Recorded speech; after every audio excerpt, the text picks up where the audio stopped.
before I keep talking to you. All right. So we are so pleased to be able to bring these programs to you. You'll be emailed a copy of this recording and any links posted in the chat today. So that's just a reminder that we will be recording this conversation for ASB TDC education purposes. I will introduce Nikki momentarily. First, I'd like to introduce us and tell you a little bit about ASB TDC. I'm Lindsay Ramsey. I'm a specialty consultant with the Small Business Center. I've met two of you, so you're pretty familiar with what we do. And then Nikki also works with our center. If you don't know about the Small Business Development Center, it's a one-stop shop for startups and existing small businesses. We're associated with the University of Arkansas and affiliated with the SBA, as well as a national network of more than 1,000 small businesses. We offer complimentary one-on-one consulting and programs like this one, covering the relevant topics for business owners. If you're not already a client, we encourage you to sign up so that we can help you. So today we'll be bringing you smartphone photography. We love this format because it gives us an opportunity to talk with our community businesses and experts and ask questions you have, and also work through challenges and successes you and your small business may be having. This is an interactive session. Can't say that enough. This is an interactive session, so you're encouraged to ask questions as we go. Please keep yourself on mute until you have a question or comment, and then feel free to unmute or put it in the chat or wave your arms like crazy. However it is, we want to make sure that we can answer your question. We love a good conversation, and I know that you are taking a few minutes out of your day to be here, so we're going to go ahead and get started. Today we have our resident photography expert. That is what I call her. Nikki, I don't even know how to give you a bio. She stepped in and helped so many small businesses with us over almost the last year. Nikki, she does a great job capturing families and businesses and just different photography in lots of different formats. And she's also a really great trainer and teacher. And that's part of this, is to come alongside you and help you be able to apply this for your business. Well, so we've taken a few minutes to get to know Nikki, and we kind of know, I want to go around and let you guys introduce yourself and say what you do. And I know that Sharon has put it in the chat. So then I will turn it over to Nikki and we'll get going. Okay, so Sharon, I'm going to say, because she was having trouble with her mic, looks like she is dog boarding and training, and her biggest challenge is taking pictures of dogs. Okay. All right. Alicia, can you tell us a little bit about you? Yes, I have a donut shop, and we also sell breakfast items. And my biggest challenge is taking good pictures of my product to post on social media. Okay. Christine? Christine, we have a framing business that we make window picture frames that look like you're looking out the window. So you can put families behind it, just scenery behind it, flags behind it, just, you know, different things.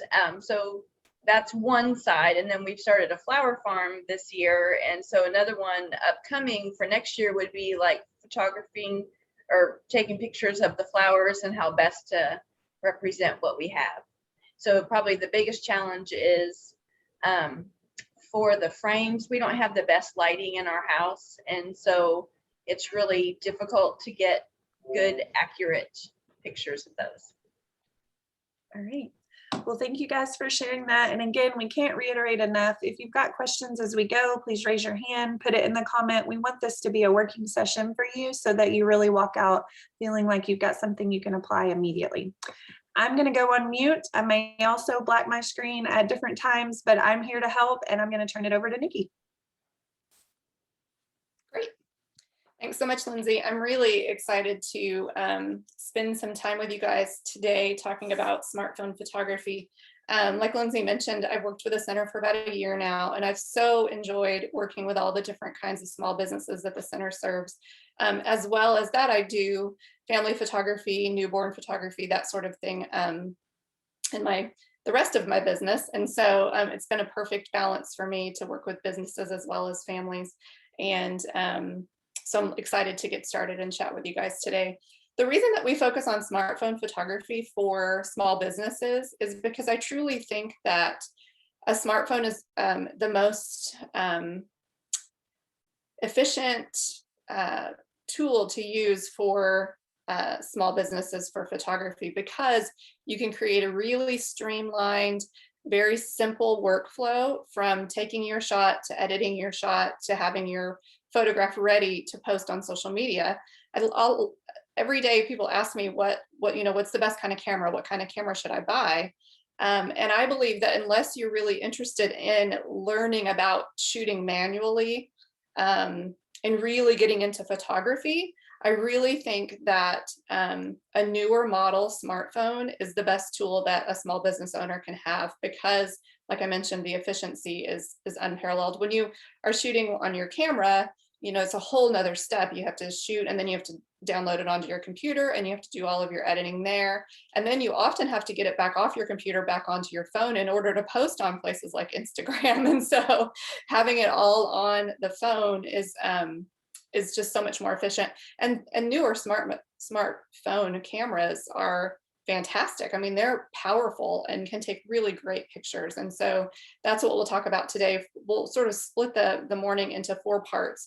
We'll start first with talking about concepts in photography that are camera independent, meaning these are things like using light and using composition that you would apply no matter what kind of camera you're using. And in fact, the composition techniques are really not even photography specific. They're really just art composition techniques. And so we'll talk about those sorts of things first, and then we'll move into smartphone specific considerations when it comes to photography. So we'll talk about dealing with focus on your smartphones, dealing with exposure on your smartphones, things like that, so that we can really learn how to use the tools of our smartphone cameras more effectively.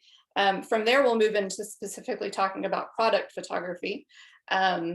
And then we'll end our time talking about editing. And so the editing software that I like to use on my phone is the same software that I actually use on my computer with my big girl camera. It's called Adobe Lightroom, and it is amazing. I mean, it's fantastic. There are so many tools in that software or that editing app that will be super helpful and make your workflow really efficient and smooth. So we'll sort of split our day into those 4 topics. What kind of phones are we shooting with? Do you want to share what kind of phones you have? We can't really talk about specifics. Like, I won't know if you're shooting with an Android type of camera, like exactly what buttons to tell you to push, but the things that we'll talk about will be available on all those cameras. You may just have to take another step and sort of figure out what your specific button names mean, if that makes sense. So I have an iPhone 11. Okay, that's the same thing I have. I have an iPhone 10, I think. Okay, great. I think it's 10. Somebody asked me the other day, in fact, I think Lindsay, it was getting ready for the in-person workshop. Jay asked me what kind of phone I had, and I was like, I don't know.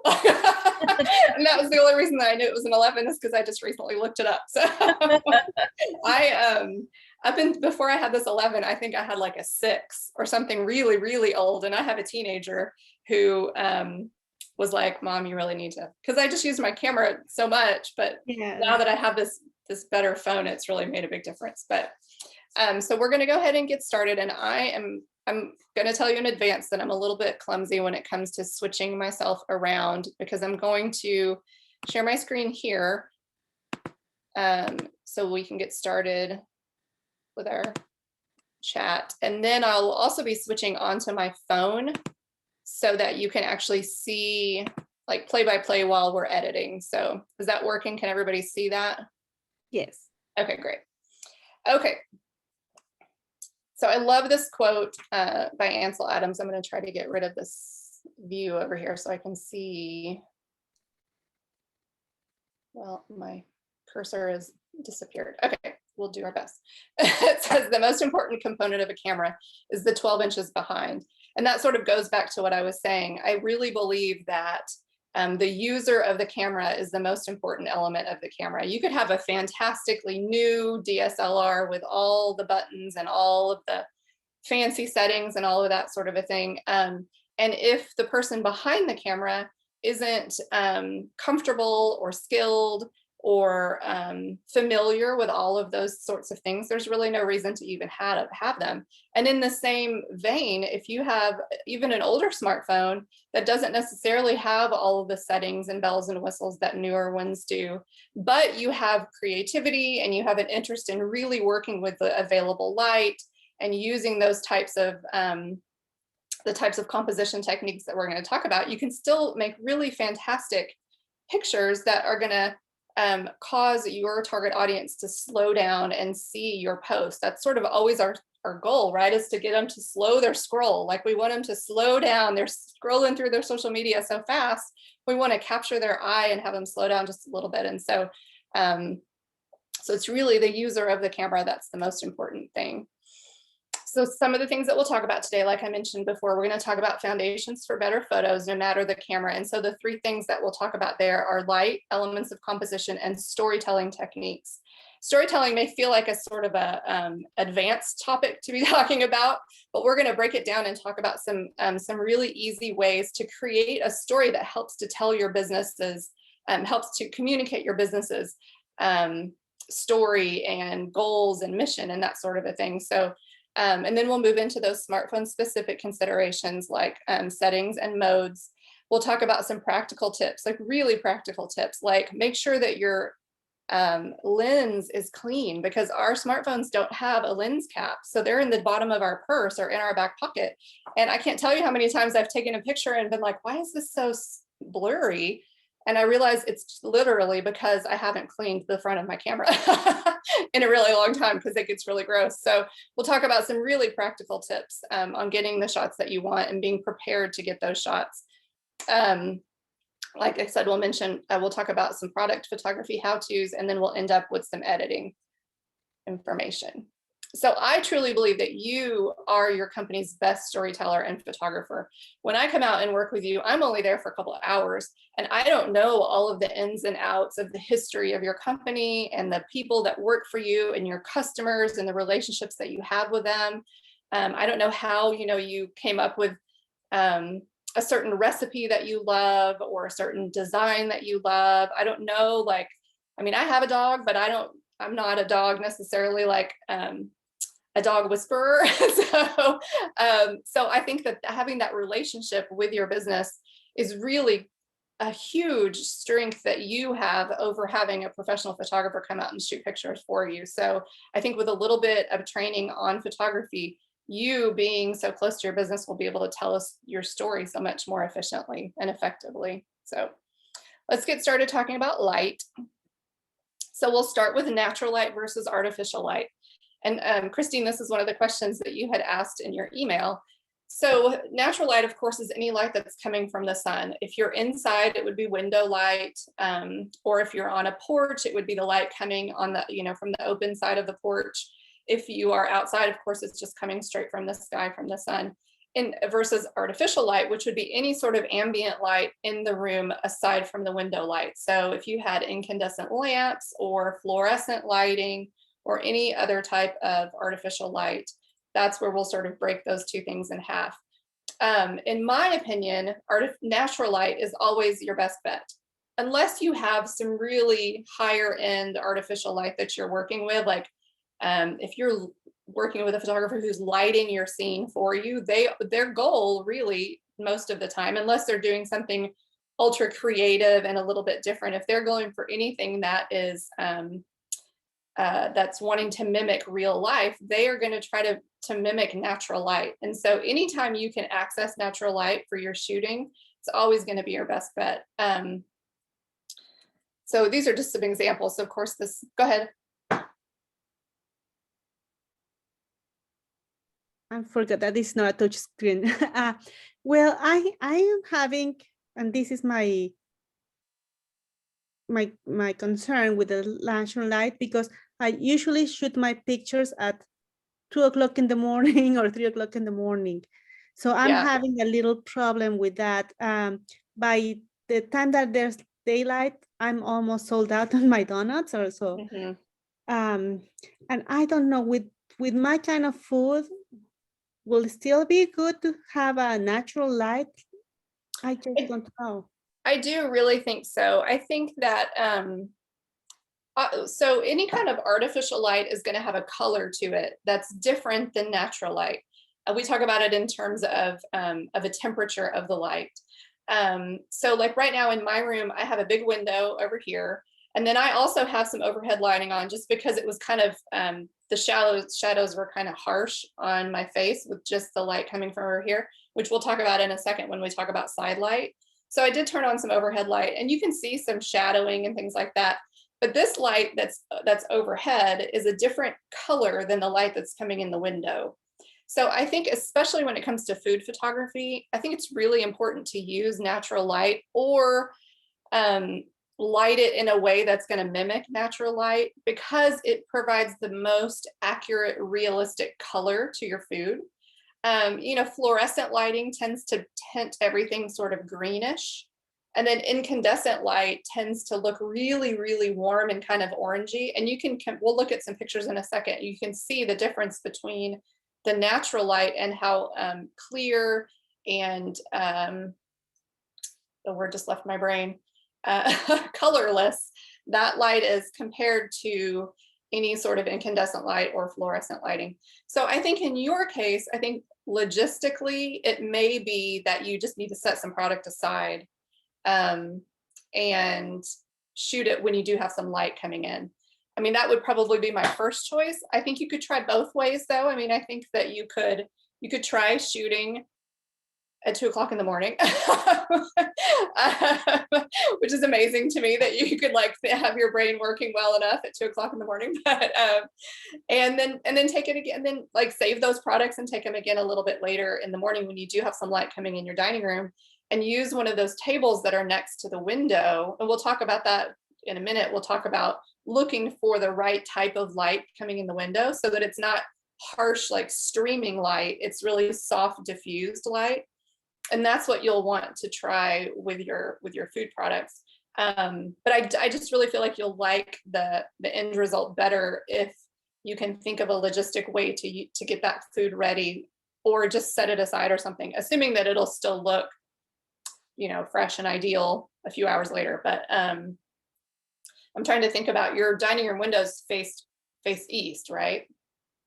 So you probably get some pretty harsh sun coming in the mornings on those windows because as the sun's coming up. What we can also, like if you wanted to shoot, I know you probably aren't there all day long. So if you wanted to shoot in the morning, you could use some sheer curtains, and just sort of all you really need to do is just clip them on with like office clips, you know, clip them onto the blinds. So that will help to diffuse that harsh light that's coming in the windows. And then you could use a table that's right there to set up your white box with your products in it. So, okay. Yeah.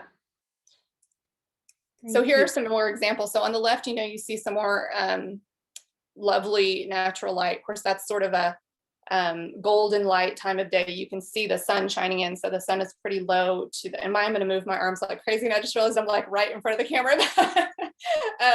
You see the lights going, the sun's going down. So it's later in the afternoon, but that light's nice and warm and natural. You can see like her skin tone and her hair color is exactly the way that it is in real life, as opposed to the pictures of the boys on the right.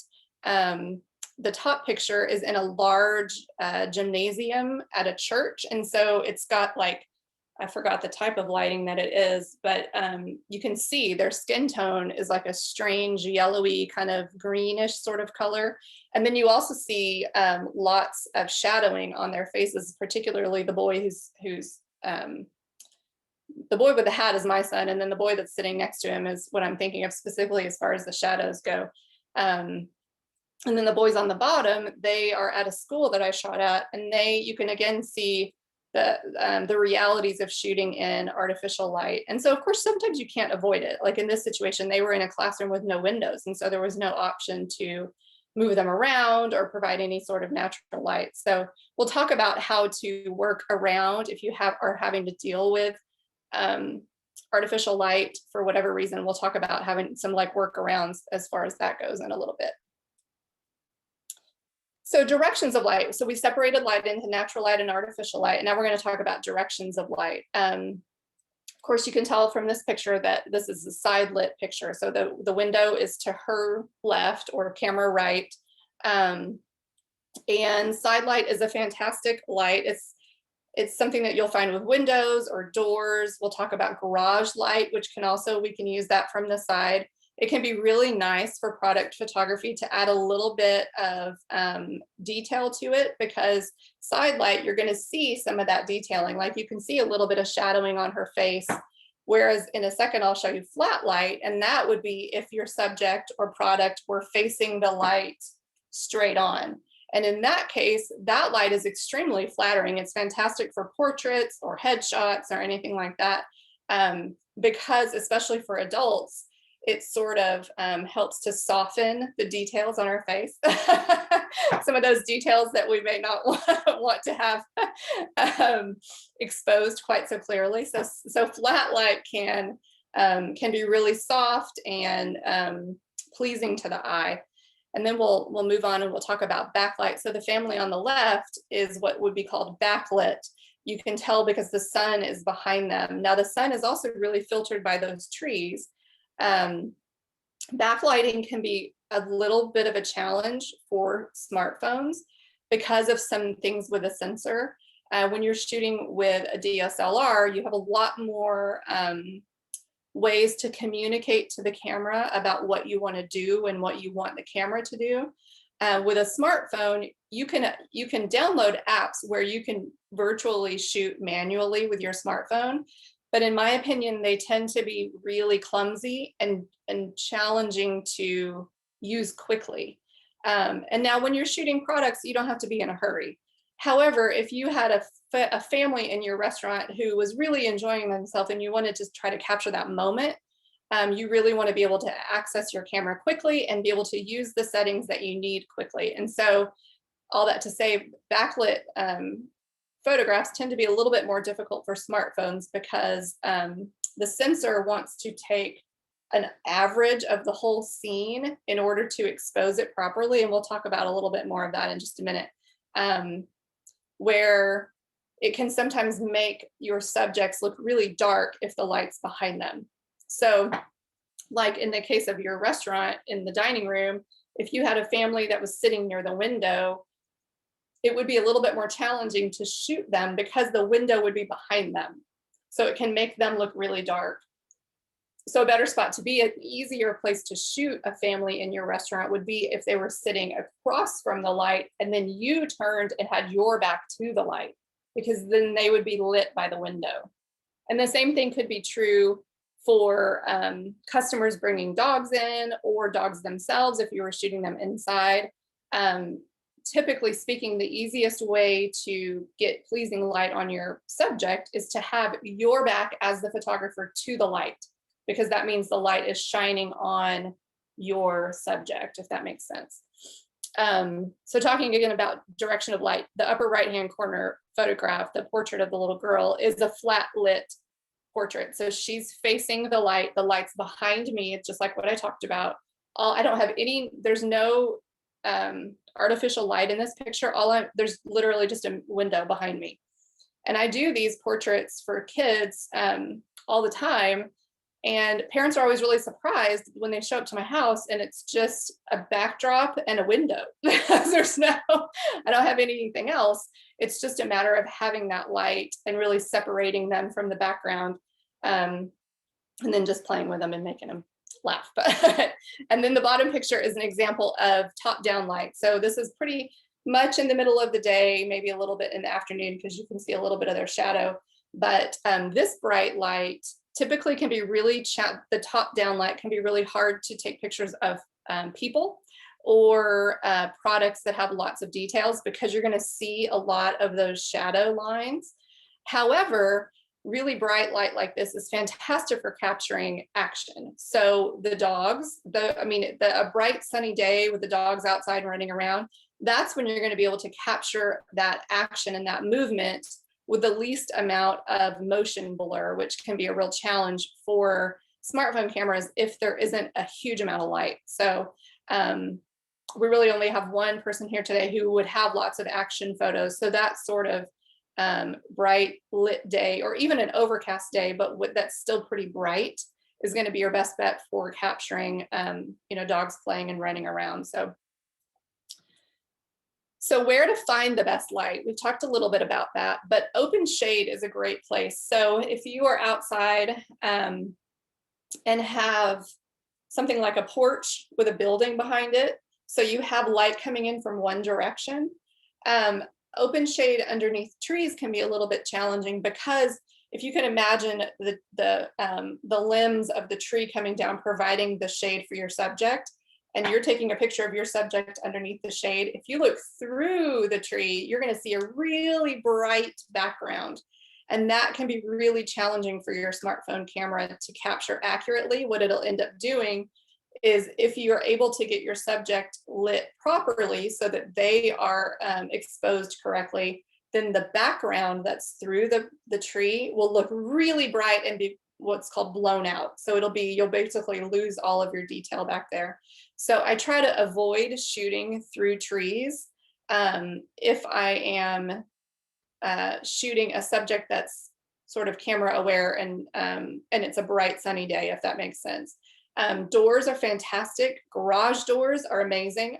This picture at the bottom is my daughter, and it was in the garage, and all we did was open up the garage door, and the garage door just provides a huge amount, a big giant wide amount of natural light. And so what ends up happening is that, in a second we'll talk about spot exposing your picture. And so what that means is that for this type of picture, you would tell your camera, I want you to expose for her face properly. And what that will do is it will make her face the correct brightness, but the rest of the background will then drop darker, if that makes sense. And we'll talk about that, and I'll show you on my camera when we do it specifically. But it's a great way to make the background sort of darken and kind of blend away, if that makes sense.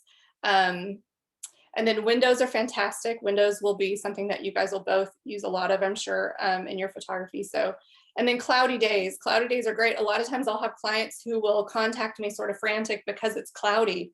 And they're like, can we still shoot outside? It's cloudy. I'm like, yes, cloudy days are actually fantastic, because it's almost, Alicia, like you have that white box, it's almost like having a big light box over the sky, because it softens that bright, harsh light. However, you still need to consider where the light is, because sometimes on cloudy days, if you were shooting a portrait of somebody outside, you would still want to make sure that their face is facing the sun, because you want to be able to reduce those shadows on their face. So what I recommend is doing what I call a 360 test. And so that means on a cloudy day, you could put somebody outside and have them just sort of turn their bodies and take a picture each time they're turning. And then you can see how the light changes on their face based on which direction they're facing, wherever the sun is overhead. So, so challenging light. Mixed light is what we talked about. Like in this room that I'm in right now, I've got the incandescent light bulbs, or they might actually be LEDs. I think they're LEDs. And then I have my window light on the other side. And so this would be an example of mixed light. And so is the picture that's on this slide. These are some kids from a school that I shot at. And of course, we have the window light coming in from behind them, but then they have their classroom lights on overhead. And you can see that the window light tends to turn really cool and bluish, because that overhead light is really warm and yellow. So they sort of fight with each other. I wouldn't recommend shooting a camera aware picture, like if they were looking at me and smiling in this sort of light, because it's going to change the tone of their skin. Mixed light, however, what I tend to do with mixed light, if I have to shoot in this sort of situation, is to get my subjects involved in something. I have them like doing something, so that I'm not focusing on what their skin tones are looking like. So like these kids are obviously working on a project together. The boy on the right hand side is making like a fun hand gesture. And so in this sort of situation, I would just try to get them as active and un-camera aware as possible. In a similar situation would be dappled light, which would be an example of that would be shooting underneath a tree, with like if you were shooting and had enough shade that you could just shoot, but you'll see like the dappled light where you have bright light coming through and shadows, and that sort of is a little bit difficult. So it's the same sort of a thing where I would have my subjects involved in something. And Sharon, like with your dog boarding, an example of that could be your employees working with the dogs and the dog training. And if they were working underneath a tree or something like that, I would just get them involved with each other as opposed to looking at the camera. Because when your subject's looking at the camera and they've got dark shadows on their face and then like bright sun patches from the tree, it's a little bit more distracting and just not pleasing to the eye. So I tend to get my subjects really involved in something in those types of difficult light. The hard streaming light is something that we'll talk about a little bit more here in just a second, but that would be an example of that light shooting through, like Alicia, in your dining room in the morning when the sun's coming up. Bright light coming through can be really challenging to work with.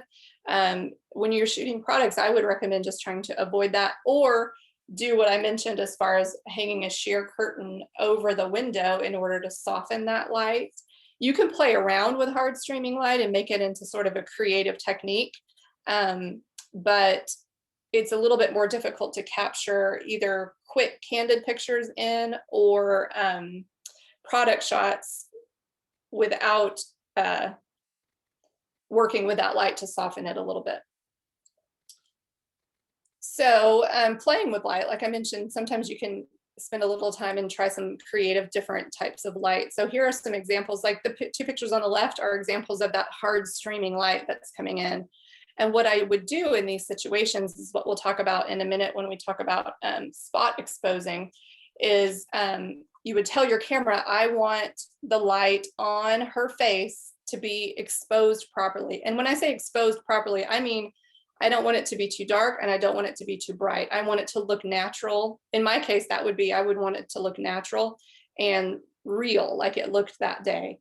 And then what that's going to do is the camera sensor is going to automatically darken everything around it, because it still has to keep that ratio of light to dark that is happening in real life, if that makes sense. And then you can edit it around a little bit, in your editing process. You can sort of darken up the highlights and lighten up the shadows a little bit if it's too much of a contrast.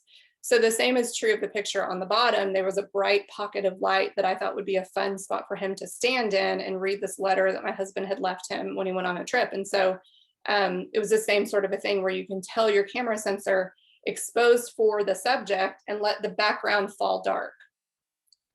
So playing with these types of more difficult light can be a fun just experiment for, when you have all that extra time.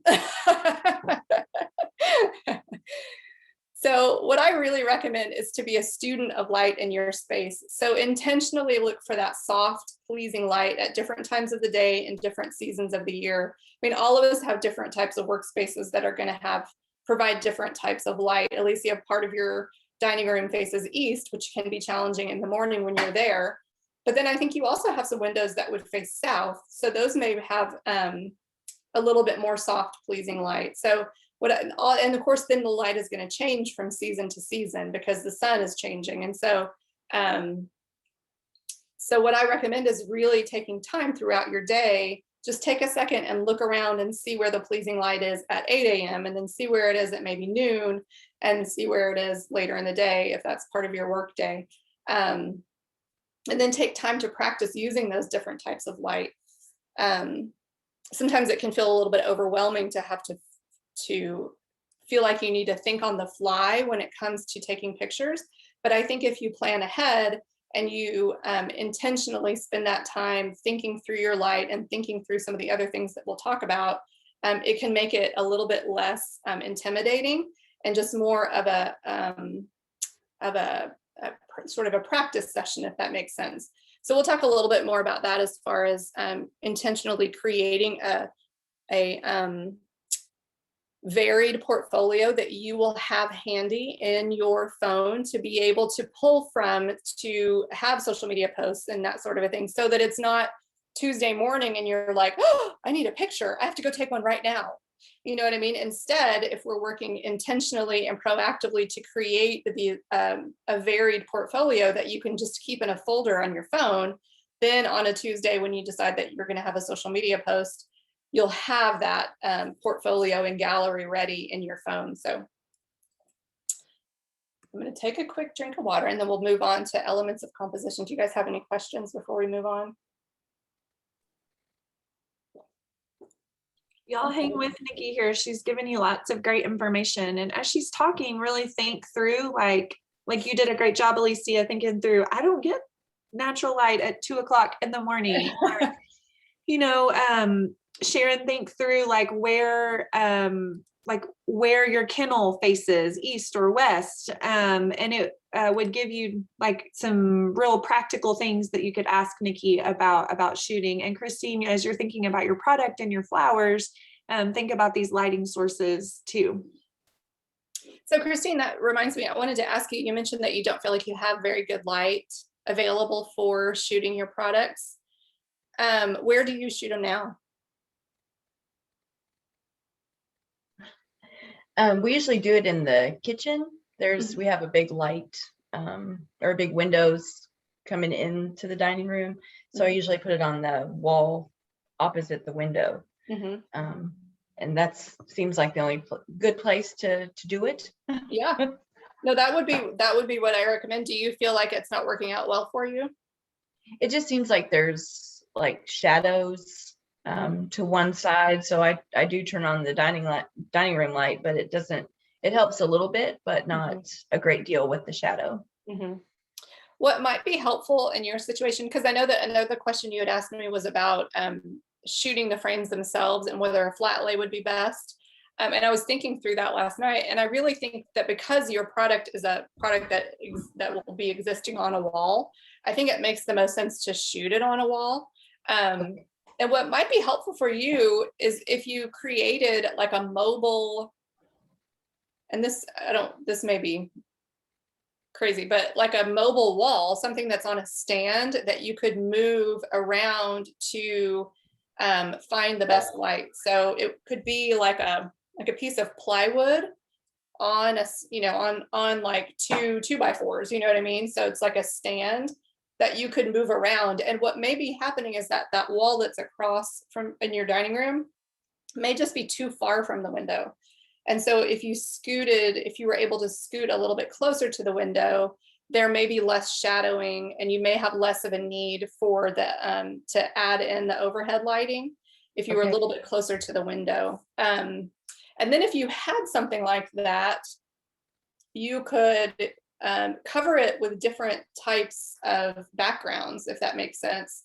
And that we can talk a little bit more about that, whether that would be a good idea or not, I'm not sure, but it would be something that you could create. You could have a white background, or you could put, you could have some kind of gray color. Thinking about those backdrops that you can buy off of Amazon, which I hate to not be local, but like there's like one that'll look like shiplap or brick, or that might be an option.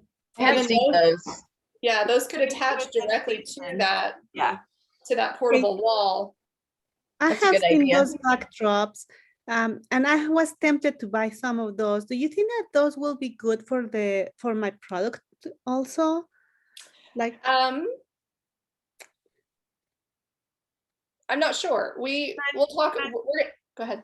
Creatively to that too, like maybe not necessarily light, but let's talk about that later, because I feel like you could do some flat lays, but I really think even just your tabletops in your restaurant might be better to do that kind of like over the top flat lay. Because anyway. I bought some plates because I wanted like a crisp color behind the donuts to pop up the donuts. But I'm still not very happy with it. Maybe I am really hard to please. Well, plates can be challenging because they're usually shiny. And so you end up with glare from the light that's nearby. So plates can be challenging, but I think that you could create something else where you could still, whether it's like some layers of a napkin. something that when I talk about flat lays, I typically try to recommend as matte as possible of a background because of that reason, because the shininess can create glare that's really distracting. Now, some glare you can take out, and we'll talk about that in the editing portion. You can actually remove that in an app on your phone, which is pretty cool. But some of it gets a little tricky, and it looks kind of wonky. And so I typically try to get everything as close to perfect in camera as I can, so that it just creates that seamless workflow that we try to go towards. So maybe even some layered napkins if you did, like if you're wanting white or whatever. And like Lindsay mentioned, those backdrops, you can also use those on a flat lay. So they don't have to be hung vertically. They could be, laid out horizontally if you wanted to try to change up, the look of the table. With the barn, I'm loving the shiplap, and my husband is like, really? I'm like, well, it is a barn. It is a barn anyway. I think that, in my opinion, I would land on whatever it is that you love and that you feel like reflects your restaurant and your style, and then try to make it consistent. I think that it might be a mistake to try to do lots of different types of backgrounds, but maybe like if you love the shiplap, or like, like the wooden, worn looking barn walls, that sort of a thing, whatever it is that you decide fits your aesthetic. I think keeping the consistency is important for social media feeds in general. So I agree, totally. And I was Googling some things, and we could talk about that, like show you some examples too on outside of this. Nikki, Sharon also mentioned that she has used sheets to soften the light coming in, or as backgrounds. Yeah, absolutely. The sheets are great. Like I mentioned, if you have really harsh light coming in, sometimes it takes a sheet as opposed to a sheer curtain.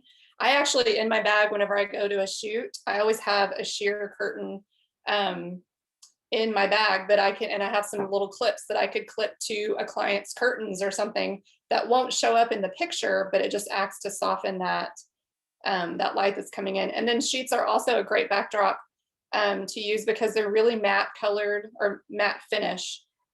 Because what you want to avoid is the shiny backdrop. You don't want to have something shiny that's going to show reflections and glare. So that portrait that I showed you of the little girl that I do, that is literally, well, I actually did just recently get something different, but for years and years, all I used was yardage from the fabric store that was just black felt, because it's completely matte and it doesn't have any shine to it at all. So really avoiding shine is kind of our big goal when it comes to dealing with backdrops and flat lay backgrounds and things like that. So let me ask you something. I love scrapbooking, and I have tons of paper, and I'm thinking that I had a paper with like wood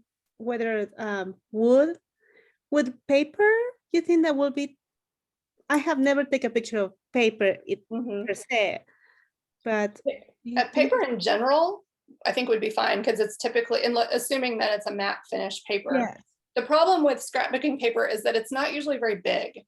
And I think even I sometimes underestimate the amount of space that I need when I'm shooting over the top of something, even if it's something as small as a donut or a couple donuts, or, with some, because we'll talk about flat lays in a little bit and putting together sort of a scene with your product and sort of some related products around it. And sometimes we underestimate how much space we'll need, both to capture the background going all the way off camera or off screen, and to allow yourself room for future manipulation, as far as if you're going to post it on Instagram and you decide that you want your Instagram feed to be all squares, versus if you're going to post it on Facebook and you want it to be horizontal, or if you're going to, just depending on what or if you're going to put on your website and it needs to be a different orientation. What I recommend with flat lays is typically leaving as much space as possible around it so that you can crop according to your needs later on. And then you also have space to add text, or to add your logo or whatever else you might be using the picture for later. So that would be the only thing that would cause me to pause about recommending scrapbooking paper, is because unless it's bigger than I'm imagining, it's just typically not super big. So, No, but those, it's 12 by 12 is the Mhm. biggest one. yeah. So I think you might be better served by a backdrop, because you can buy different size backdrops. You wouldn't have to buy some huge backdrop. Yeah. You can buy smaller backdrops that would be a little bit more appropriate for laying over a table, as opposed to some huge thing that needs to hang on the wall. So. All right, so moving on, we're going to talk a little bit about elements of composition. And this, my next slide is probably, you're going to be like, what is she doing? This is too much information. But I want you to think about these just as techniques to help guide your viewers' eyes through your photographs. So these are not rules. These are not things that you have to do. These are just tools that you can use when you are putting together and composing your frame for your pictures. So we're going to talk about all these, but I promise it won't be terrible. So we'll talk about the rule of thirds. So the rule of thirds is, and again, these actually aren't even photography specific. These elements of composition are really just for any art medium. So if you were going to take a picture with your camera, or take a picture with a DSLR, or paint a picture of your scene, these are all tools that you could use to help compose your subject and the scene itself. So when we talk about rule of thirds, we're talking about if we were to put an imaginary tic-tac-toe grid over the top of our image, our eyes naturally tend to follow those lines and gravitate towards those inside corners. So if you imagine that inside center box, the four corners of that box are where our eyes tend to naturally go. So one technique for composing your picture is to put the main part of your subject in one of those corners or along those tic-tac-toe grid lines. And it doesn't have to necessarily be done in camera. You can edit it a little bit later on and crop it to the point where your subject is on those rule of thirds, if that's a tool that you want to use. So you can see on the left, that's Mayor Jordan here in Fayetteville at the library. And his head is basically like in that upper corner of the tic-tac-toe box. And then on the right is a little boy whose dad just came home from being deployed. And his body line is sort of on the right-hand line of the tic-tac-toe grid, if that makes sense. So that's the rule of thirds. And then another way to compose your picture is to think about symmetry. So if you are in an environment where, like at the grocery store here, where we were in the middle of an aisle, so we had lots of symmetry with products all the way down the aisle on either side. So I just positioned him right in the center of the aisle to really highlight that symmetry. And then the picture from the bar studio, it just also sort of naturally had a lot of symmetry to it, because if you folded the picture in half, it would look almost identical from side to side. So that's just another way to make a picture pleasing to your viewers' eyes. And again, like I mentioned, our goal in our social media posts is to just slow our viewers down. We want them to slow down and look at our picture. And so these are some ways that we can try to do that. So balance and negative space. Oftentimes in pictures, it's nice to have some negative space to help balance whatever is happening with your subject. So in these two shots, you can see on the opposite side of each of the children is a really, especially the one at the salt flats, it's very negative space. It's very clear. It allows your eyes to sort of focus on her and not be distracted by anything that's on the other side. This is something that's really fun to play around with flat lays, which we'll look at some examples of a little bit later. But and then on the right-hand side, this actually has a couple of elements that we'll talk about, but there's a leading line, so you can see the pathway that's leading your eyes right to where he's standing. And then everything to the right, though there is some things happening over there, the grass is really sort of blends together and allows some negative space for your eyes to rest and really focus on him.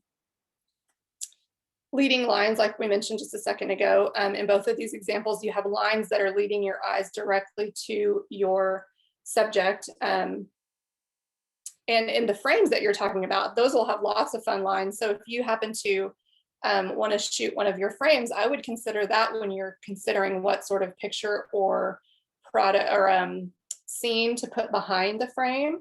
Maybe consider these and those sorts of images. especially because if your frame has lots of lines that are leading the eyes, it can be nice to have them leading directly to, whether it's like a human subject or a flower or whatever sorts of scene you have behind the frame itself. So, and then depth is a really fun thing to play with. Sharon, this would also be super fun with the dogs, because I would imagine at a dog boarding business, you're going to have lots of action and lots of things happening. And so what the concept of depth means is that you have something happening in the foreground of your picture, something happening in the midground, and something happening in the background. So in the situation, in the shot on the left, in the classroom, we have some of the tools that they're working with in the foreground. And then there are some kids in the midground, and then the teachers in the background. So it just adds some complexity and some interest to your picture. It slows your viewer down so that they can really explore what's happening in the scene. And then in the other picture is our homeschool classroom from a few years ago. And so my son is on the floor doing whatever he was doing. And then my daughter's at the desk working. And then my other daughter was in the background at the whiteboard. And so it just sort of allows your eyes to sort of move from front to back and really get a lot of the scene in. This could also be really fun, Alicia, at the restaurant, because you could have some if you had like a big family at a table, you could have some of their food in the foreground, and then the layers of the people at the table can really add some interest and depth to your picture. So let me ask you something. With the picture that you had before, that it has your the teacher and your son, how did you blur the girl in the front? Because when I take a picture, the one that will be blurred will be the teacher. Okay. So we'll talk about that specifically. We're going to talk about focus on our smartphones. Okay. And so when you are shooting with your smartphone, you can actually press the screen and it will tell that where to focus. Okay. So and especially in portrait mode nowadays, our phones have portrait mode. Mm-hmm. Does everybody have portrait mode? Do you have portrait mode on the iPhone 10? Yeah. Portrait mode is fantastic for that, because you can tell it where to focus. And then you can decide how blurry you want everything else to be. And we'll talk about some of the wonkiness that happens with the portrait mode, which can be a little bit, it can look a little bit crazy. So we have to be careful with it. But even in photo mode, you can still tell the camera where to focus. So Nikki, I wanted to mention that Sharon has a Samsung phone too. Just keeping that. Okay. Great. So I don't know Samsung phones very well, and I'm sure they are different from model to model. So hopefully what we're talking about will translate well enough. And we'll talk about that in a second. We're going to talk about using the native phone that's in your camera versus using the different types of camera apps that are available. So we'll talk about some of the pros and cons of each of those in a minute. So framing is another super fun way to direct your viewer's eyes through your photograph. And so here are just some examples on the photograph on the left. I'm using the chairs, the car seats, to frame my daughter in the back, who was getting ready to go to a Taekwondo tournament and was very nervous. And so this was sort of the scene from the front seat, but you can use those elements in the setting to really focus your viewer's eyes where you want them to go. And then on the right was a vow renewal ceremony that I shot, and it had a beautiful, the chapel that we shot at had a beautiful arched doorway that was the perfect frame for the mom and then her daughter, in the balloon and everything. So the framing is something, if you start paying attention to it in your environment, you'll see all kinds of options for framing your products or your customers, or whatever it is that you're shooting. I mean, obviously doorways are a natural frame. Windows can be a lovely frame. You'll start picturing it. You'll start seeing it, like Alicia, in your kitchen. You have those big rolling carts with the rolling shelves. That's not the right word. I can't think of what I would call it. But that can actually even be a frame. Like if you were able to remove one of the carts and sort of add a little bit more space in there. And then if you had your cook in the back, rolling out the dough for the donuts, like that could be a frame, if that makes sense. Like you can use these types of things in your environment to create this frames for your pictures. And then perspective and details. This is one of my favorite things to shoot. And I think this is something that is universally helpful for whether I'm shooting small businesses or families. I always try to capture the details of what's happening in the business or with the family. Things like holding hands. I have so many pictures of families' hands, but they could be working hands. They could be hands that are rolling out dough where you don't even see the person's face at all. So there's no identifying information. It's really just them working. Or it could be the hands of a little one holding a donut. Or it could be, Christine, it could be that you have somebody help you and take pictures of your hands while you are making the frames. Or it could be hands that are, brushing a dog, or that are, holding a dog without identifying information. So like those sorts of details, I think really help to provide variety for your social media feed. And I think that they can also just sort of elicit more emotion sometimes than a picture where somebody's looking at the camera and smiling. So I try to capture those kinds of details. I think they really help with the storytelling of my subject. And so in order to capture those details, I often have to change my perspective. And this is also something that I think is that we tend to forget about. Oftentimes when we take a picture, we stand at our 5'6" or 5'7" or 5'5" myself height, and we hold our camera, and that's the perspective that we get. If it's a child that we're taking pictures of, they're looking up at us, we're looking down at them. If it's somebody that's our same height, like we're taking a picture of them straight on. But I think when we change our perspective, it tells a whole different part of the story. So like, for example, in the restaurant, if you were to, instead of walk up to a table and just take a picture of them at your height, if you were to squat down and take a picture at table height, then that you may not even get any faces, but you may get like hands grabbing a donut or coffee cup or that sort of a thing. It's a whole different type of perspective. And the same thing is true, especially with the dogs. I think that there's so much opportunity for getting down low at the dog's perspective and sort of shooting them as though they were the same height as you, if that makes sense. Additionally, you can shoot over the top of things, which I think also adds a whole different perspective. And going into that, the same sort of topic is the idea of scale. So like if you had a really teeny tiny dog, shooting over the top of them will just sort of add to that story of scale and their size and sort of highlight that specialness about that dog. Alternatively, if you had a really huge dog, you get down really low and sort of make that dog even appear larger than they are. I remember shooting at a boarding place, and there was I don't even know what kind of dog it was, but it was gigantic. It was just this huge dog, and it would like get up on its hind legs and would be like significantly taller than me. And I shot sort of down below while his paws were over the top of like a fence or a wall, and he was just sort of huge thing, like this giant dog. So changing your perspective can really help magnify scale and just sort of add some creativity and fun to your pictures, because that's what they should be, right? I have a question. So when you're shooting something that you want to show how big or how small it is, I tend to put like another thing just to make a relation of the size. Mm-hmm. But with what words you're saying is that I could do that with the perspective instead of. Mm-hmm. I think you could do both. I think that's a great idea. Like if you had a huge donut, I don't know if that's something that you sell or not, but if you had a giant donut and like a little tiny hand reaching for it, I think that would be a super fun. Okay.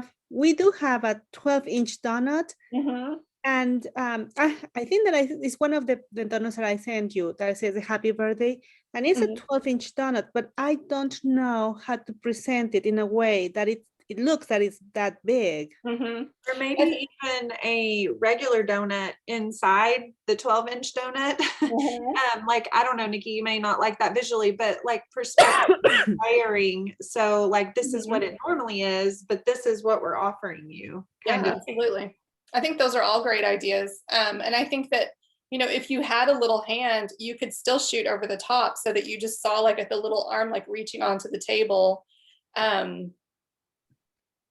I mean, I think that would be a super fun way to show the scale for something like that. That's an unusual offering that you guys have, and really highlight that specialness of it. And the same is true for you. I know this is Nikki's presentation. I'm so sorry, No. but like it gives Nikki a chance to take a drink. The same is true for you too, Christine. Like some of your photos, the frames are large, and it's maybe hard to see that in just a picture of just the frame with that perspective. But you know, hoping that Nikki can help you capture, because you guys make those. But like if it's your hands and a hammer making this large frame, then it gives people perspective to see what it is.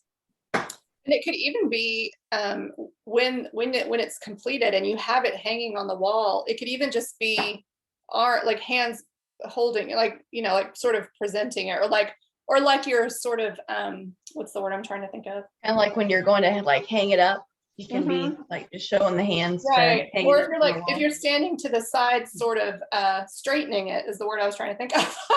If you were sort of standing to the side, like you're straightening it, like you had just hung it and you're just settling it in, you know what I mean?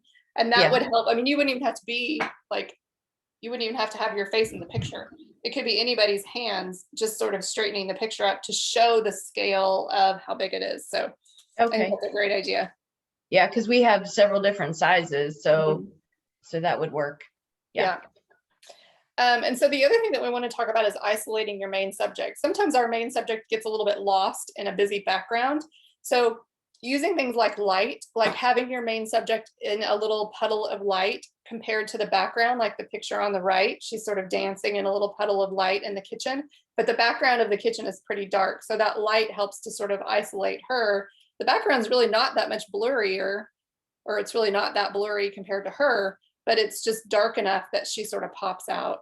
And then using color in the same way can be really a great way to isolate your main subject.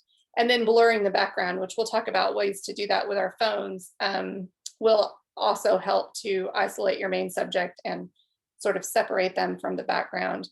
So when we're talking about movement, which will be something that I'm just looking at my time, I'm gonna have to speed up a little bit, I'm afraid, but we're talking about leaving space for movement. So Sharon, with your dogs, this could be something that you consider. When we are taking pictures of movement, it's nice to leave space on the opposite side of the frame, as opposed to, so like in this case, you can tell those kids are about to run across to the left side of the gymnasium. If I had taken that same picture with them over to the left, almost running off the frame, it would have a whole different feeling to it. And it would feel a little bit awkward, I think, because they're about to run right off the picture. So leaving space for movement is something that I always recommend doing. So like if you're out in the play yard and you've got dogs running around, trying to capture them in the direction that they're going with plenty of space to run through the picture visually is a nice, just a nice tool to keep in mind. And then the idea, this is a concept that was created by one of my favorite photographers, Sam Abel. He was a National Geographic photographer. And he talks about the idea of micro composition. And now, for a lot of your pictures, this isn't necessarily going to be all that relevant. But Alicia, I was thinking about if you were to have a big family come in and enjoy donuts on a Saturday morning, this could be something that you think about. So the idea, and then Sharon also, I think this could be super helpful with lots of dogs in a play yard. But the idea of it is that you find a spot in the scene for yourself as the photographer, and you in a spot that gives you light and has a pleasing background. And then you just wait for the action to happen. So you're not chasing the action around. You're not trying to create action. You've put yourself in a position where the light is pleasing and the background is pleasing. And then you're waiting for the moment. So in both of these pictures, that's what I did. We were at an aquarium, and I liked the fact that that you could see the animals through the window, and I just waited for all the kids to get to a spot where sort of each one of them was separate enough, and it was just sort of a fun scene to watch and see what they were all doing.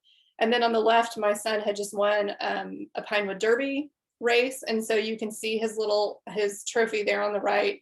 and he was just laying in his bed playing with his Pinewood Derby car. And so I just waited. I put myself in a spot where the light I knew would hit him, and I just waited. And so there's a really fun video if you have any interest in watching it. It's on YouTube, and it's called The Life of a Photograph. And at about minute 41, he starts talking about this photograph that he created in Moscow on Red Square.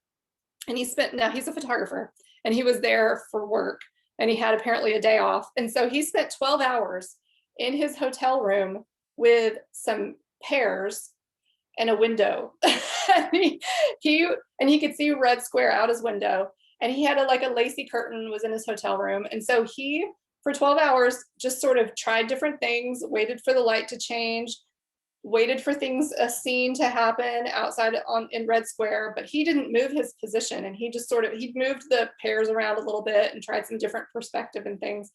But it's obviously none of us have time to spend 12 hours to shoot a picture of some pears, but it was just such a lesson for me to slow down sometimes and not try to force the picture. I think sometimes when there's lots of action happening, that my tendency is to try to chase it around and find the shot that I want, where the idea of micro composition is really slowing yourself down and putting yourself in a good spot to be ready, but then allowing that to happen. So,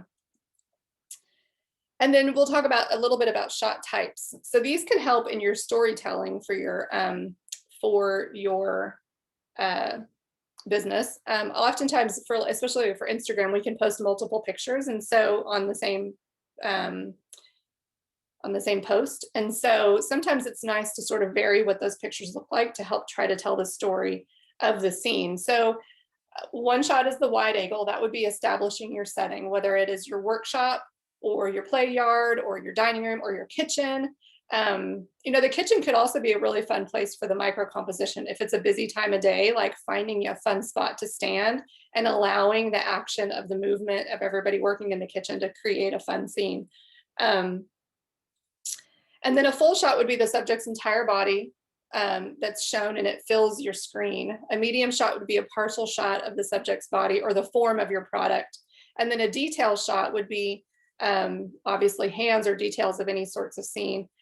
Christine, it could be details of the creation of the frames, whether they're dovetailed in the corners or however you put them together. The details could be the tools that you're using, or what the raw wood looks like when you get it, which would also be a fun way to help tell the story of how you create these. It could be the flower and I loved seeing the I don't even know what they're called, but you use them to roll out the form of the donuts and all of those sorts of things. Those tools that really help to create your product, I think, makes a really fantastic story to tell to your customers. So, so some storytelling in photography, some questions to ask yourself before you take your shot is, what is my company's story, or what's the message I'm trying to communicate with this post, and how can the scene help communicate that story? Like I mentioned before, I think it's best when we create a varied gallery that you have handy to be able to pull from, because I think a lot of people sometimes think that, okay, I'm going to post something on Instagram today, so I should take the picture right now, like it should be today's picture. And that's totally not the case. Like, you can take a picture from 3 years ago and use it on your Instagram feed, and that's fantastic. You can reuse pictures. You can use pictures that don't necessarily always relate completely with the text of the post. So I think that, but keeping your general company story and your message, or your messages, you may have multiple things that you want to communicate. You want to communicate, that we're handmade, or that we are highly skilled trainers, or that our dogs are our family, or whatever the types of messages are that you've come up with for your business, for your marketing purposes. Trying to keep those in mind when you're taking your pictures can really be helpful. And then, of course, who and what is the main subject. Sometimes you look at pictures and it's hard to tell, like, what am I taking? What am I looking at here? And using those techniques that we talked about to isolate your subject can be helpful there. And then, what are the best types of shots to tell this story? Is this story best told by a big scene shot, like a shot of the entire scene, like all the employees rushing around in the morning getting ready for the morning rush? Or is it best told by a play yard full of dogs? Or is it best told by like one trainer and one dog sitting still at attention, or whatever other types of things that you might be working with the dogs on, which probably my dog should be there because I can't even think of things that dogs should do. Mine just kind of does what he wants. But and then where should I be to get that shot? Should I be facing with my back to the light so that the light is on my subject's face? Should I be shooting over the top to tell this story, or should I get down low? Is that a better perspective? What should the background be, and what does it look like? And do I need to change my perspective in order to make the background more pleasing? Sometimes our background isn't pretty, and so shooting over the top of the table may be a better option in order to eliminate the background.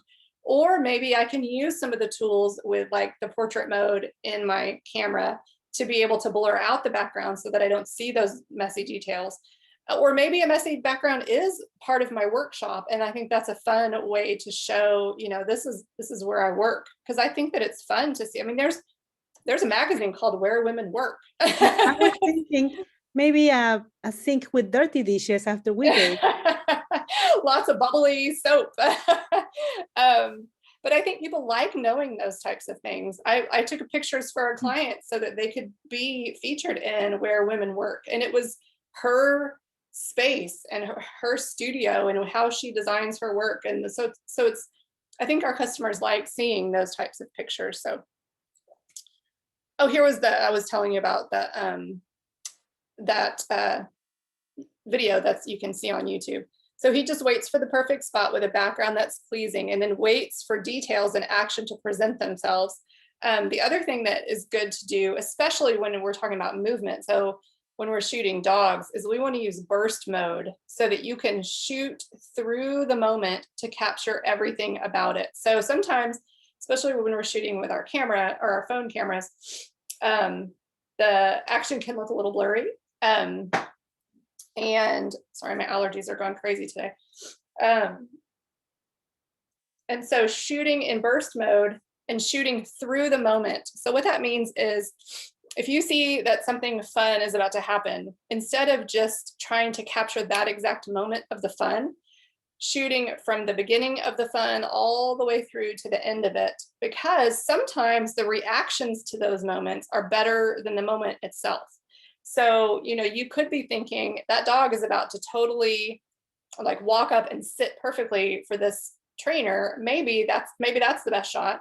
Or maybe the best shot is the trainer's response to the dog after the dog has, you know, sat down. And so using burst mode to really shoot through that moment is a great way to capture lots of different options for your gallery.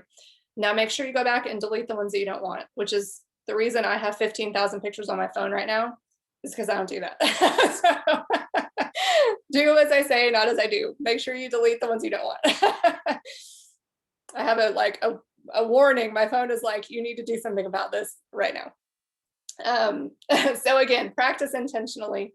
We'll talk about some ways to do that in just a minute, but I think that it helps take the heat off and the pressure off when we're proactively and intentionally practicing and gathering photos for a gallery, as opposed to feeling like you're in a rush, you need to have something right now, and it's 2 o'clock in the morning and it's dark and there's nobody here to take pictures of. So having that prepared, I think it takes the pressure off so that you can be more creative and have more fun taking your pictures, because it should be fun. So, and also I think that if you have a gallery, I find myself using more and more plan only, or the business suite in the Facebook, so I can plan my posts. mm-hmm. If I have a gallery to pull from, I can sit on Monday mornings at 9 o'clock, plan all my posts that I'm gonna do, and I just already have my gallery of pictures.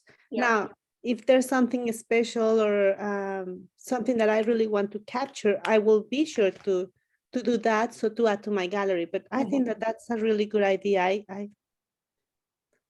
Yeah, I think it's really helpful. And I think that what you're talking about is a really good idea, planning your posts so that you can get your headspace, you can be in that headspace to do that planning. And Lindsay probably has much better advice on this than I do, but and I'm actually super guilty of not doing this. So I need to listen to Lindsay's advice probably.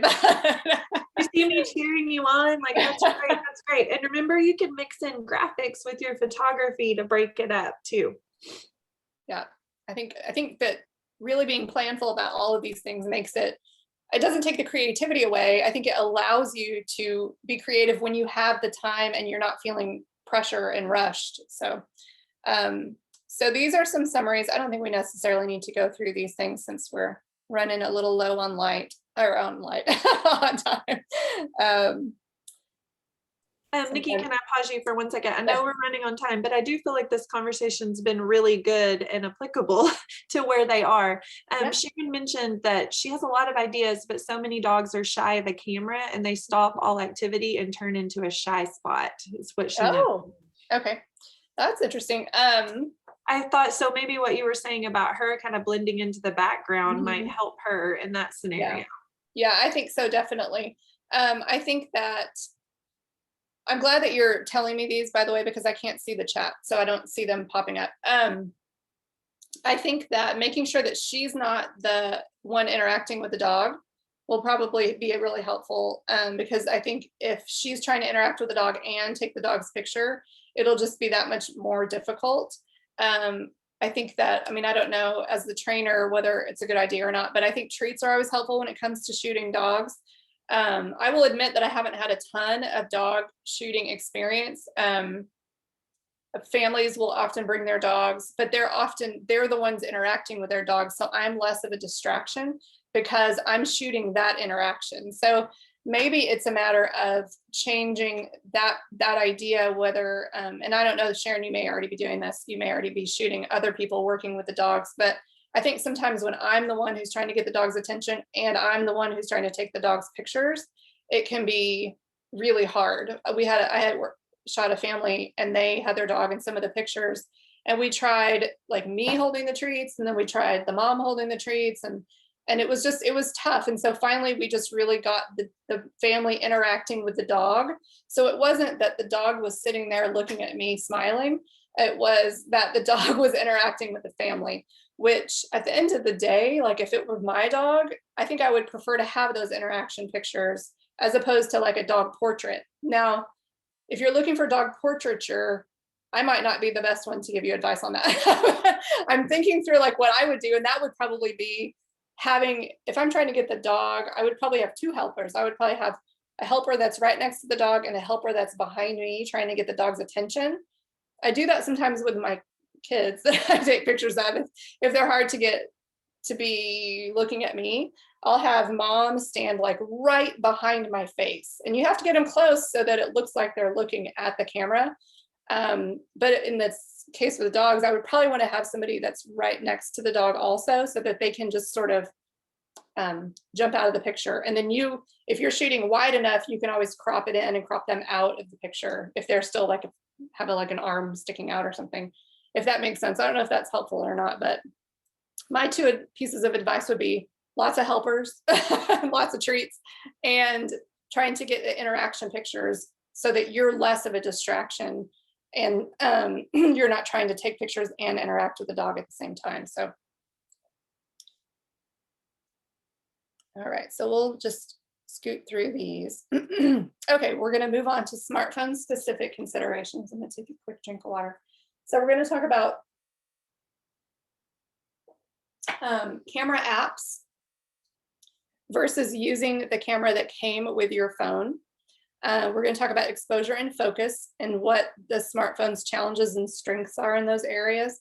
And then flash and zoom. I'll give you a little spoiler. I recommend avoiding both. And then we'll talk about editing a little bit later. So which camera should you use? So on a newer phone, 9 times out of 10, probably 9.9 times out of 10, I recommend using the camera that came with your phone for a few reasons. One is that it's going to be the fastest one to access. because there are often multiple ways to get to your camera on your phone if you're using the native camera that came with your phone. If you're using a camera app, you're going to have to get to the camera app, the page on your phone that the camera app lives, and then you're going to have to load it. So it's going to have to come up. And that, unless you're shooting products where you have loads of time and it's not that big of a deal, I recommend using the native camera, because for me, speed of use is more important than extra bells and whistles that a camera app might have. Now, if you have an older smartphone, my first recommendation would be to consider it a business tool and upgrade to a newer phone, because the camera quality is going to be better whether you're using the native camera or a camera app. The sensors and the parts and pieces of the camera are just going to be a much higher quality on a newer phone. So I do think it's a good idea to have a newer phone. All that to say, for me, the speed of use is more important because I do have a newer phone. It's not the newest phone, but it's new enough. And so the camera that came with it can be opened really quickly from a locked screen, which I'll show you in a second. And so I'm not having to fish through and find my camera app, because I'm the worst about like letting apps end up on like page 4 on my camera. And I'm like, where did it go? I have no idea. And it's like 5 minutes later and I finally find it. But those are things to consider. Like if you have an older phone and you aren't going to be shooting things that need to be shot quickly, then a camera app like Camera Plus is an app that may be something that is a better fit for your needs. So exposure. So what is exposure? Exposure is basically your camera sensors using a blend of 3 different settings to allow the correct amount of light into your camera.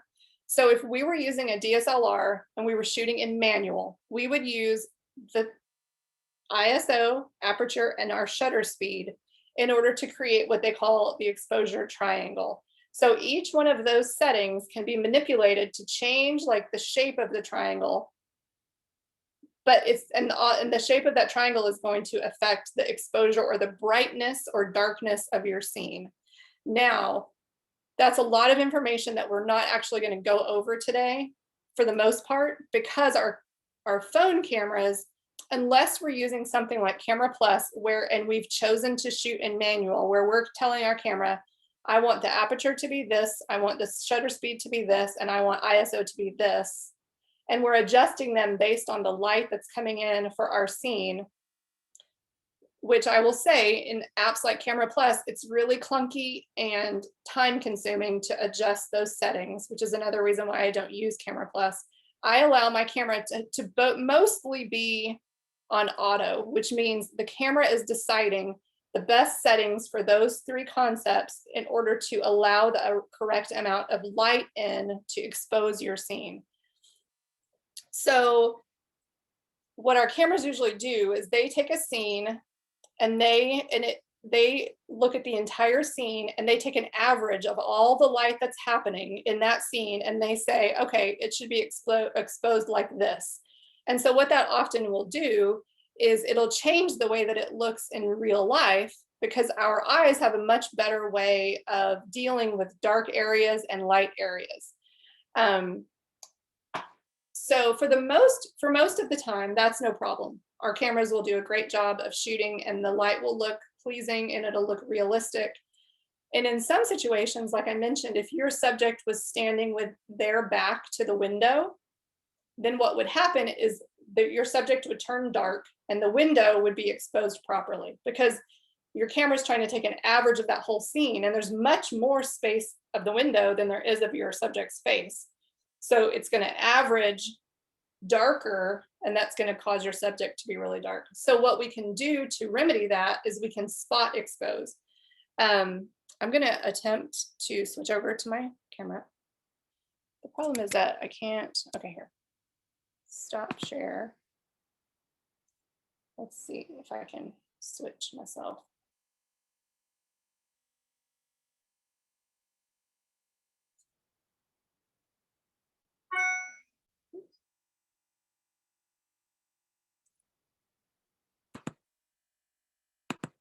Oh, here we go. Share my screen. Sorry, like I said, this is, it takes me a minute to get this to go. Okay, so now can you see my camera, my phone screen? Yes. Okay. Okay, so I'm gonna open up my camera. So in this, here's my office and my gym. In this situation, I've got a lot of light coming in this window over here. And I don't have anybody in here to be able to show you. But if we look over here, we can kind of see in this dark corner, what it's gonna do is the sensor is still getting a lot of light in from that window. So it is dealing with that by making that corner of my room darker than it actually is. Because when I look at it with my eyes, there's much more light in that corner than there is on my camera screen. And that's just because the sensor is like, listen, I got to take an average. I don't have that much what's called dynamic range to be able to deal with really bright light coming in the window and then this really dark corner over here. So I have to just average it out. But what I can do is I can touch, did you see how it got darker? The window. And so now I'm saying, okay, what I want you to do instead is I want you to only expose for that spot. And it just got darker because I moved it up into the sky area. But if I were to say, and then I could say, because what I really care about in this picture is the trees that are outside that window.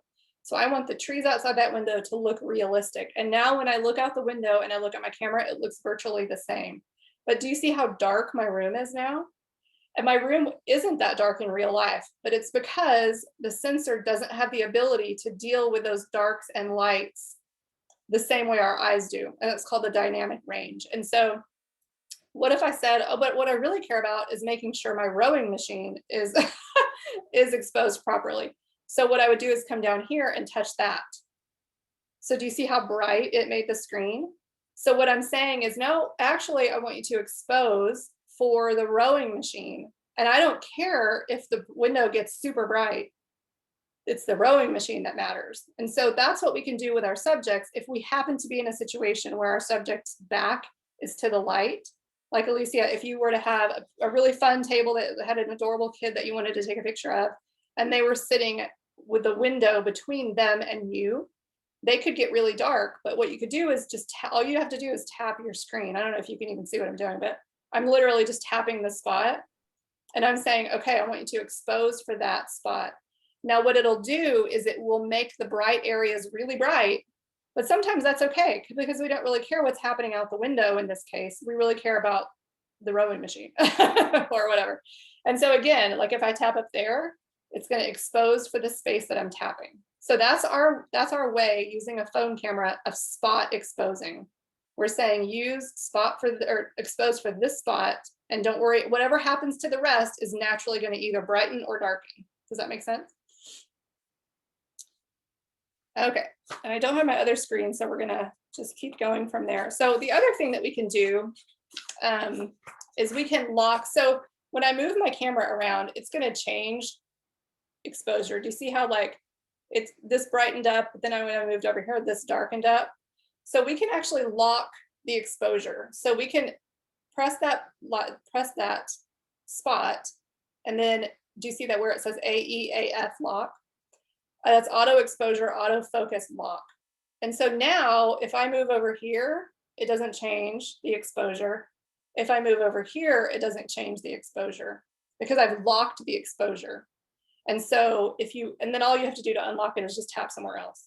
It just goes away.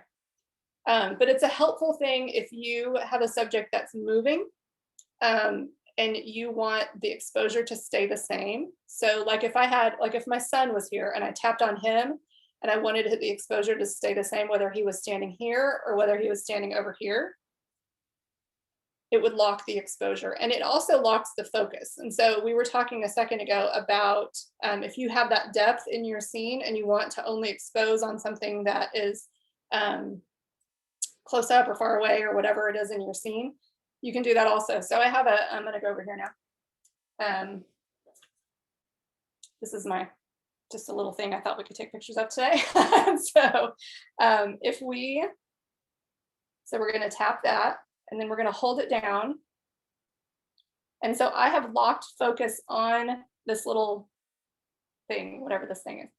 And if I were to move, that's still going to stay in focus.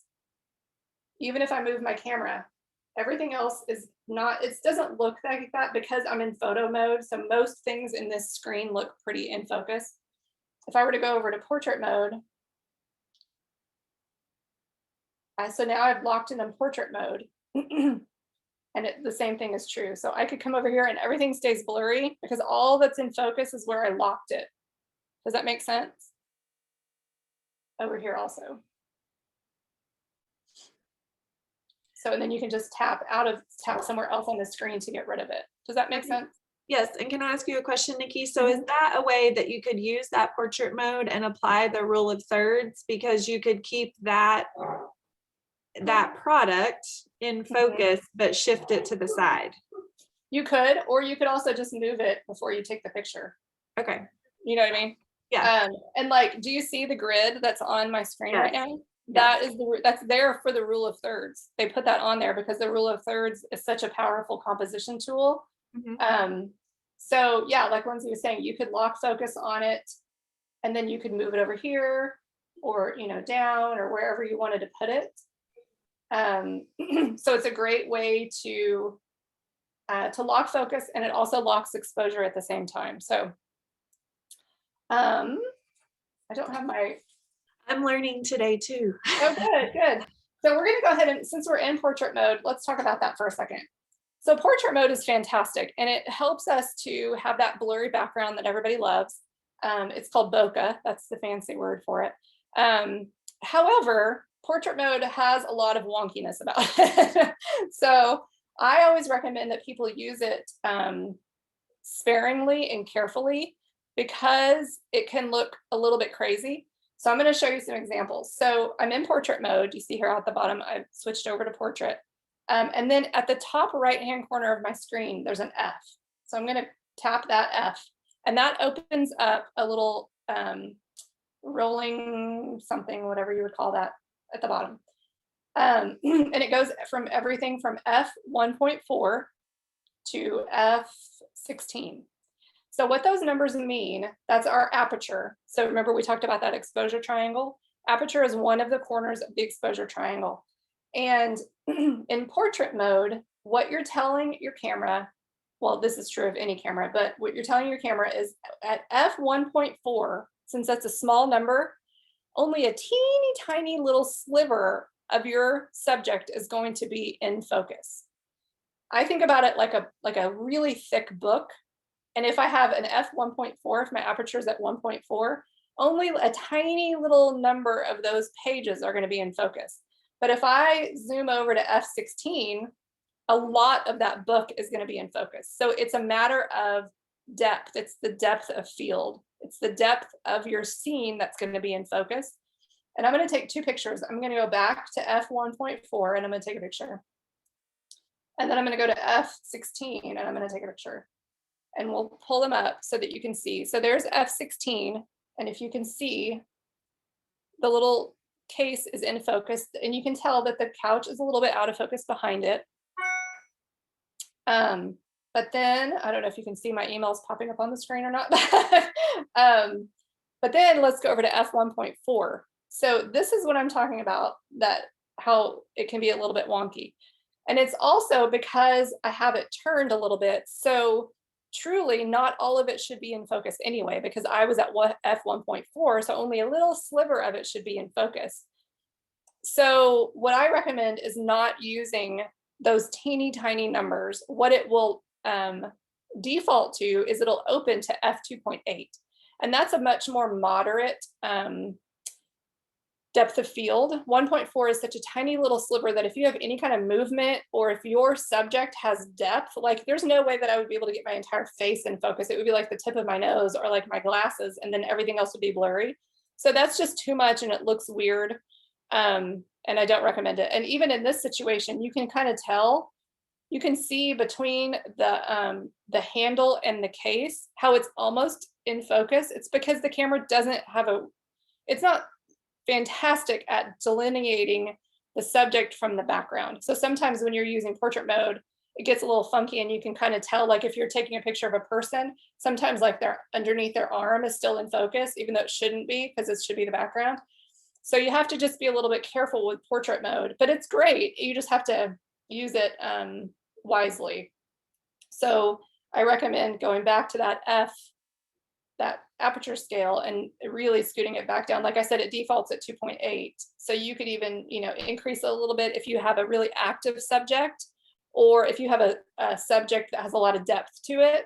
So like when you're shooting your dogs, you don't want to shoot those at 2.8 probably. In fact, you'd probably, unless they're real still and like sleeping or at attention or something, you probably want to shoot them just in photo mode, because portrait mode can be challenging. Sorry, you're seeing like strange views of my my office.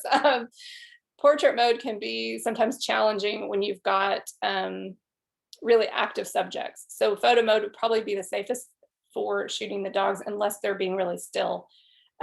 For things like the donuts and the frames, those would be great for portrait mode.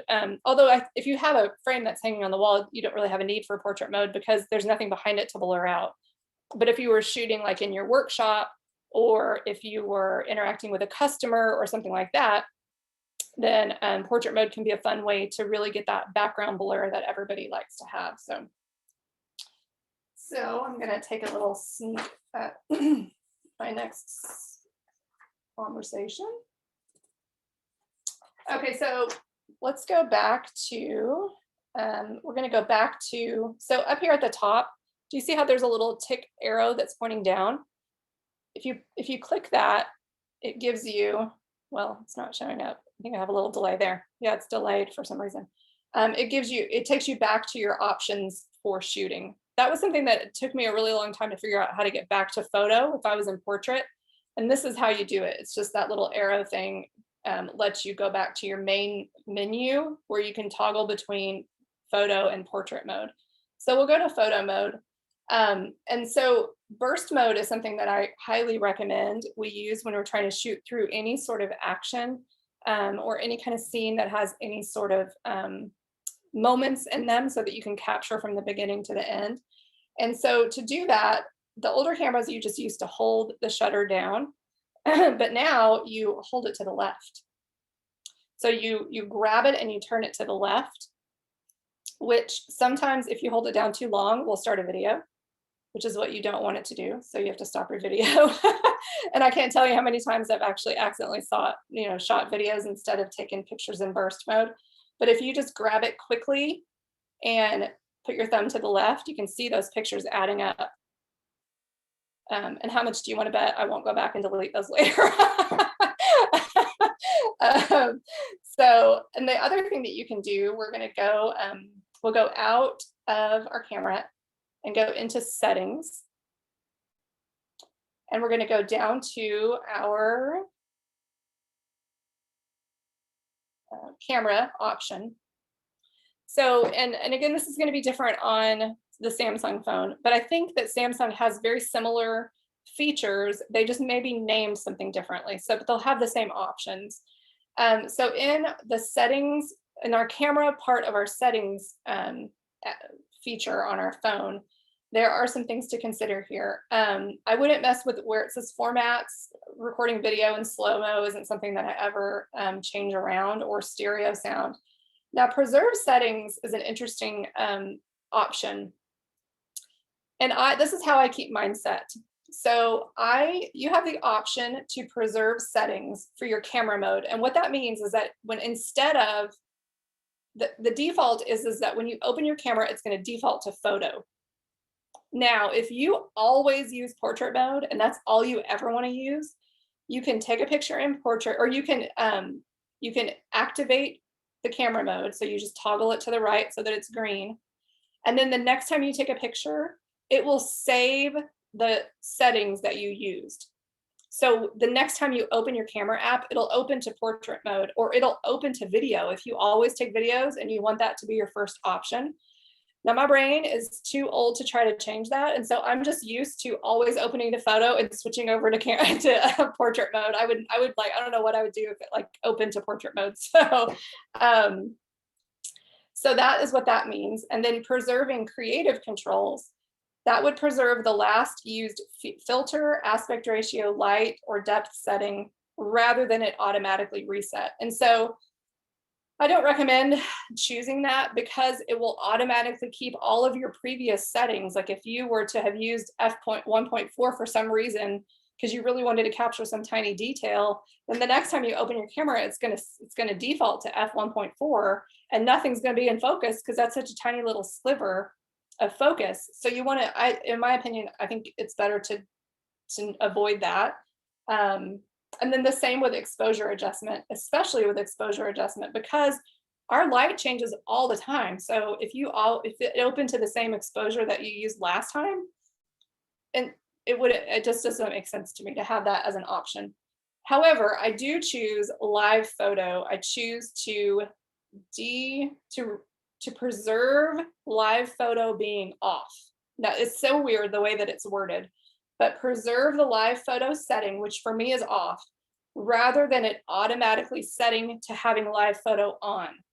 Now, I don't know if you guys use live photo, but I don't understand why live photo exists. It's a strange thing to me.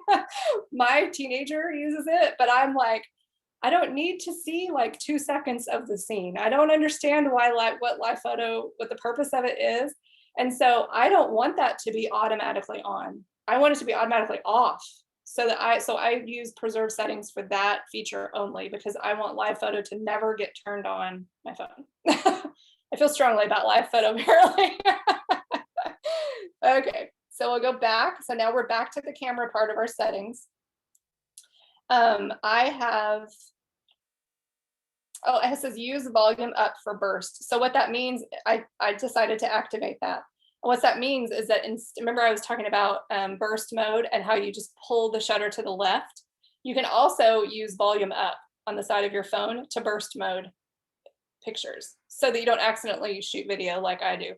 I forget that I have this activated, so I don't often use it, but that's a good, helpful way to shoot burst photos without accidentally shooting a video. And then I keep my grid on, which you saw.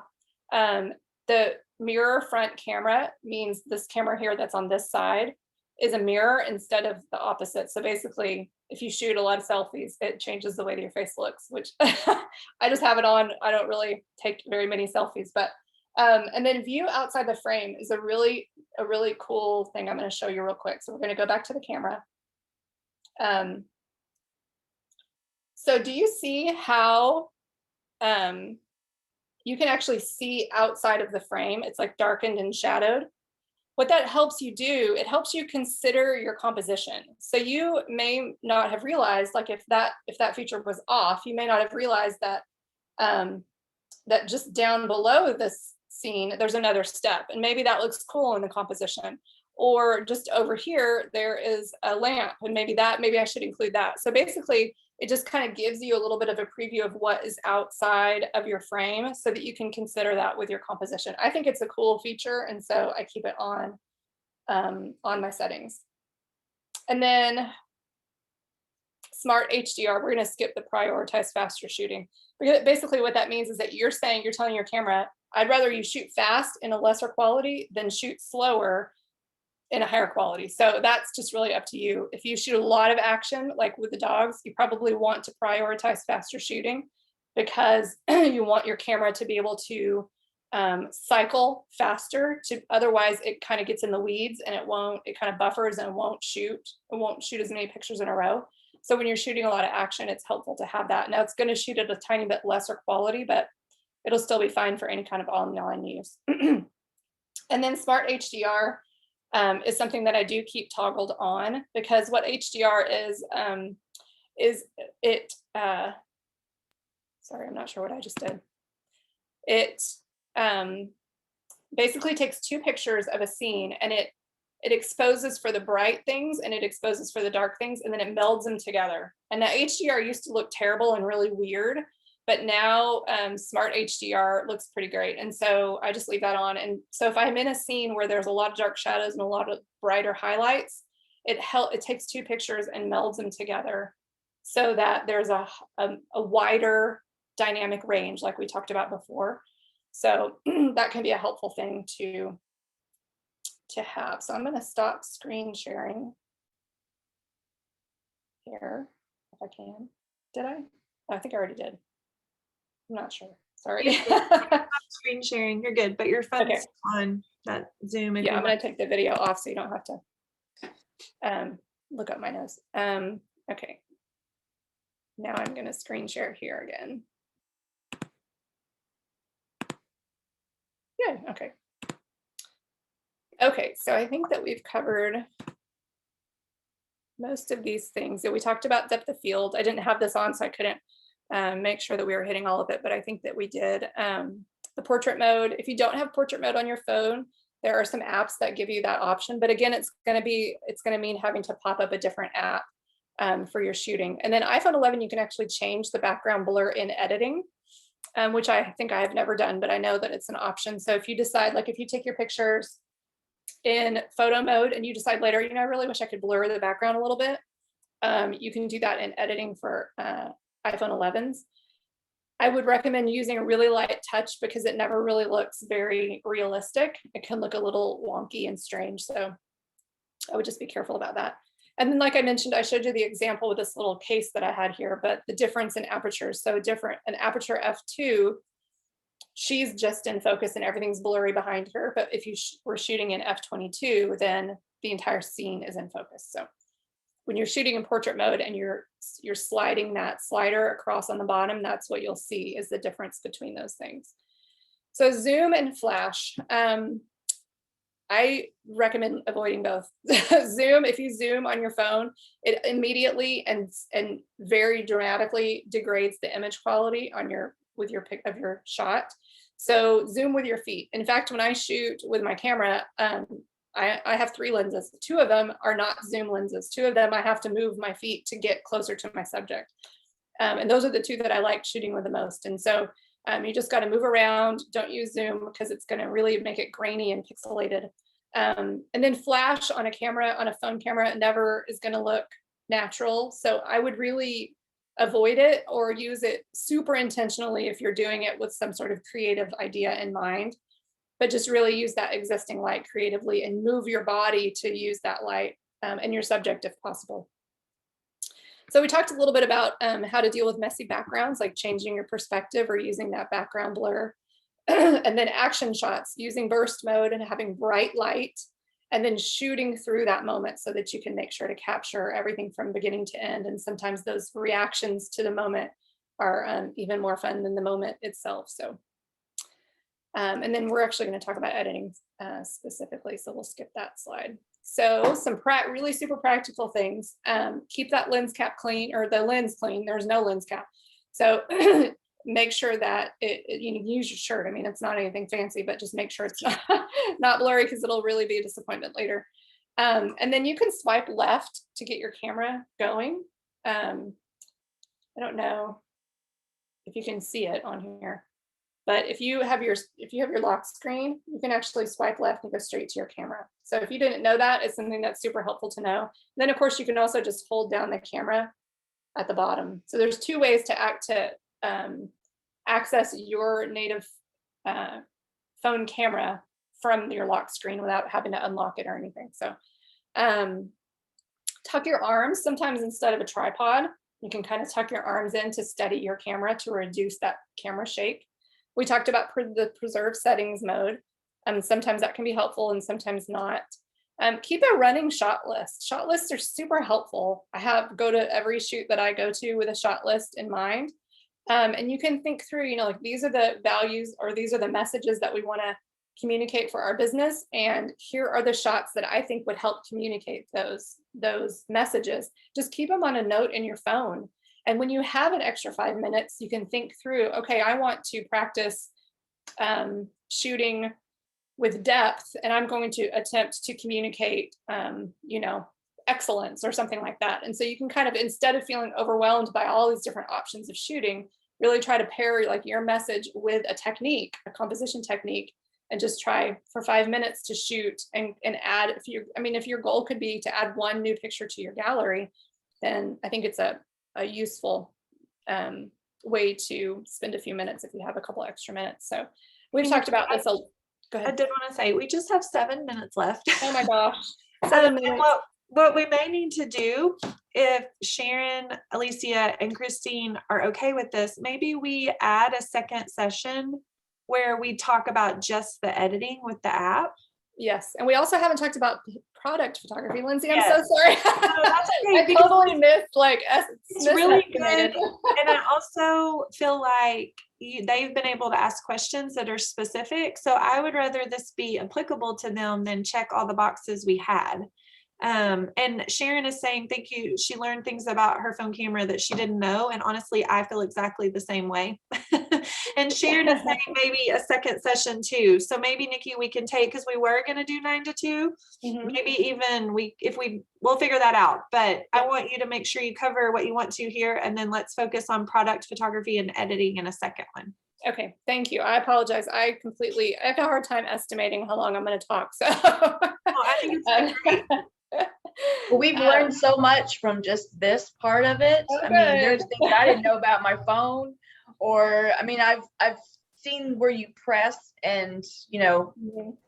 but I've not used it because I didn't know Yeah. anything. So I've learned tremendous amount. Thank you. Good. I'm glad. Well, I'm glad. I'm sorry that I talked for so long, but I would love to come back and we can all gather back up and talk about products and editing for sure. Because editing, I think products will be helpful for all of you guys. And then editing, I think really makes a big difference. I don't think it's something that is a necessity for shooting because I think our phone cameras do a great job.